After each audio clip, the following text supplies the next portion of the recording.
What's going on, guys? I'm Dylan with Constrictor Culture, back with another video for you guys today. And today's topic I'm going to be talking about is how to pick out what morphs you want to work with, and knowing which to pick and how to go about picking what you want.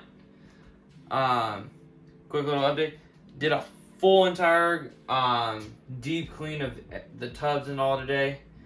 Took probably to do every little bit of it, like wipe down the whole rack, dust it and everything, make sure it's all nice and spotless. It took like 6 hours doing a full deep clean of it all. So that's one thing you got to kind of prepare for. You got to have 6 hours somewhere in your day, or give or take that time. Be able to do that every so often. But yeah, let me show you a couple of the snakes off real quick and just show you kind of like how versatile the morphs can be, and then we'll get back to this.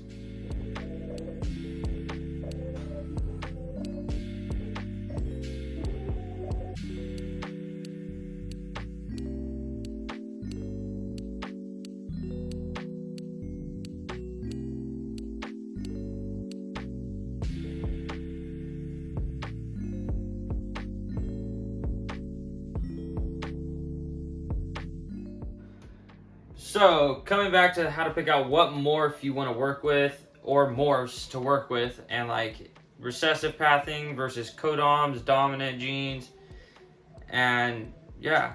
So like picking out your morph, the best way I was told in the very beginning is to find like a good 3, maybe even 4 recessive genes you like. It doesn't mean you need to have them right away, but like a good at least baseline of that, I'd say at least 3.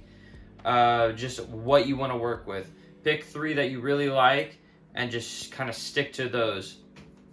And then down the road, for picking out more later on, you can see what you like later on and see how you can put it into your projects and build those projects up even more from there. So kind of picking out, like, let's just say you pick out clowns, pies, and DG. Those are the 3 recessive genes you want to work with. Then you can go on to later on, you can maybe add, like, let's say tri-stripe or hypo or any other recessive gene like that. So that's how I would say to start out with for your recessive genes, is just to find a good baseline of like 3 at the beginning, and then you can work more and more what you need later on. For picking out your codons and incomplete dominant genes,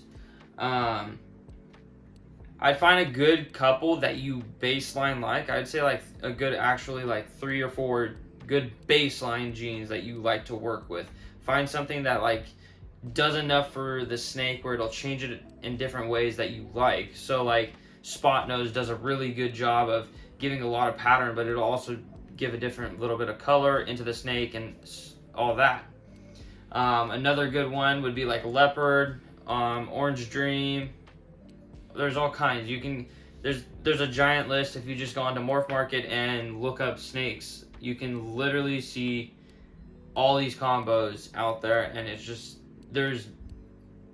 if you can think it, there's somewhat, most likely it's out there, but there's also the possibility it hasn't been made. So if it hasn't been made, you can think of, okay, how can I get these building blocks to make this? What would it come out to be? Kind of like trying to throw a picture of how you think it would look. So finding like those good couple of genes you want to work with, and then you can add little things in from here and all other places of the tree, in a sense. So just being able to pick that couple for your incomplete dominance and your recessives, and then getting those projects going, and then just building off from there as you go on. So get those baseline projects very like stable, and like they have a set path they're going on, and there's not too much of deterioration off the path. And then as you're continuing that path, find like this gene over here that you want to add. Maybe there's a recessive gene down the line that you want to add and make double recessives. And then down this path right here, you see like there's a incomplete dominant that you want to add into the project and do that. Those are all very good paths to go on and just kind of branch off of, and to keep on a steady path of trying to be as successful as you can be with what you want to do. you're gonna deteriorate from your path, because as you go on, you're gonna see in 2 years you'll buy. Let's say you buy a female right now, and you have to raise her up for 2.5, 3 years, and in those 2.5 or 3 years, you're gonna see other things that you like. So your path may change slightly to this way, and then back to this way, and all that.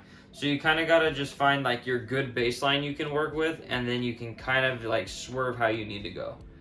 But don't try to go too crazy over here, and then too crazy over here, and then even more crazy over on this side of things, because then your projects aren't aligning all like you need them to, and you're gonna have you're not gonna stay as like motivated with it, because you're not feeling like you're getting somewhere with your projects. Your projects are just kind of staying stale into this little pocket of what they can be, instead of you expanding them out and keeping them all going together at the same time. So that's the best way, and it's just a quick little video I would think of how to get into like what codoms you want to be and what recessive you want to be. Just leave a comment down below of what you would like to see next and what you thought of the video. Make sure to like it and subscribe. I really appreciate it if you did that. And then follow us on IG at constrictor_culture, and peace.